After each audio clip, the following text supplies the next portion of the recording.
তো বন্ধুরা অটোকনের সেটিং কীভাবে কপি করতে হয় আমি আপনাদেরকে দেখাবো।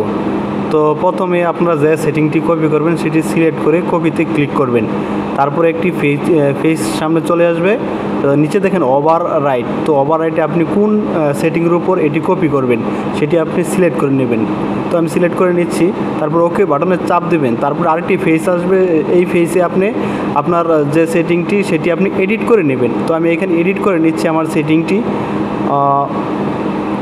তো এইভাবে আপনাদের সেটিংটা এডিট করতে হবে। তো এডিট করে নিচ্ছি আমি। এডিট করে নেওয়ার পরে আমি ওকে বাটনে ক্লিক করব। তো ওকে বাটনে আমি ক্লিক করে দিচ্ছি।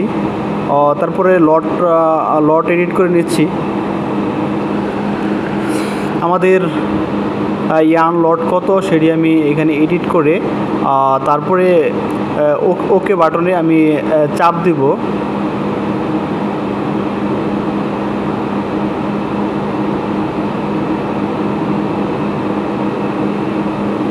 তো হয়ে গেছে আমার লট এডিট।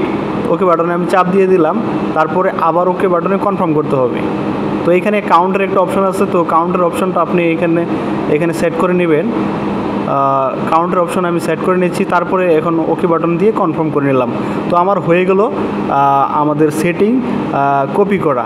তো এখন আমি এই সেটিংটা আমাদের যে সেটিং যেখানে আমি দিব সেখানে আমি বসাবো এই এডিট করা সেটিংটা।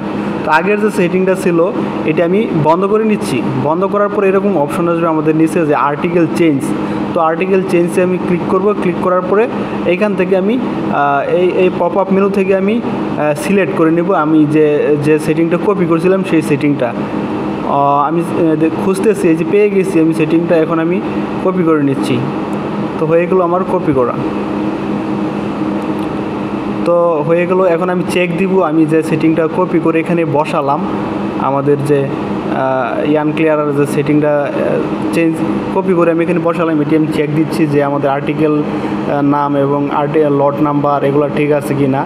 তারপরে ক্লিয়ারার যে সেটিংটা NSL setting, thin place setting, PFS count setting, এগুলো সব আমি চেক দিচ্ছি। তারপর ফেজ 2, এখানে আমাদের ফেজ 2 আছে, যেহেতু আমি স্ল্যাবের সেটিং দিচ্ছি তো স্ল্যাবের সেটিংয়ে আমাদের ফেজ 2 থাকে। তো এখন আমি সেটিং যেটি দিই সেটি রানিং দিয়ে দিলাম, যে স্টার্ট মেনু আছে সেখানে চাপ দিয়ে।